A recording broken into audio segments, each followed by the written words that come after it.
মিত্ৰতাৰ দিশটোক লৈ কিন্তু অসম জাতীয় পৰিষদৰ ষ্টেণ্ডটো কি আপোনালোকৰ যি মিত্ৰতা অনাগত দিনত আগবঢ়াব ৰাইজৰ দলত আপোনালোক একেলগে থকাটো বিচাৰেনে? চাওক আজি আমি মিত্ৰতা সম্পৰ্কত একো ক'ব খোজা নাই। অসম সংকটত আছে, সংকটৰ পৰা উদ্ধাৰ পাবৰ কাৰণে সংসদৰ মজিয়াত বিষয়বোৰ সজোৰে শক্তিশালীভাৱে উত্থাপন কৰিবৰ কাৰণে আহ্বান জনাবলৈ আমি আহিছোঁ।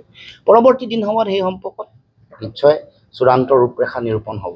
দেখা পোৱা নাই এইখিনি কথা সদনৰ ভিতৰত কেন্দ্ৰীয় চৰকাৰৰ সন্মুখত আমাক উঠাব লাগে। তো এই ক্ষেত্ৰত আজি দিল্লীত অসম জাতীয় পৰিষদৰ জ্যেষ্ঠসকল আমাৰ জগদীশ ভূঞা ডাঙৰীয়া, মনোনয়ন চৌধুৰী ডাঙৰীয়া, চিত্ৰঞ্জন বসুমতাৰী ডাঙৰীয়া আৰু অনন্য সতীৰ্থসকল আজি আহি আমাক তেওঁলোকৰ স্থিতিৰ বাবে অৱগত কৰাইছে। দিল্লী সদনত আমি কেনেদৰে কেন্দ্ৰীয় চৰকাৰৰ বিফলতা আমি হাতিল কৰিব পাৰোঁ এইখিনিৰ ওপৰত আমাৰ আজি তাৰিখত এটা গুৰুত্বপূৰ্ণ কথা হ'ল। আমি প্ৰত্যেকখিনি কথা গুৰুত্ব সহকাৰে আমি শুনিছোঁ, গ্ৰহণ কৰিছোঁ আৰু যিহেতু ৰাহুল গান্ধী ডাঙৰীয়া আমাৰ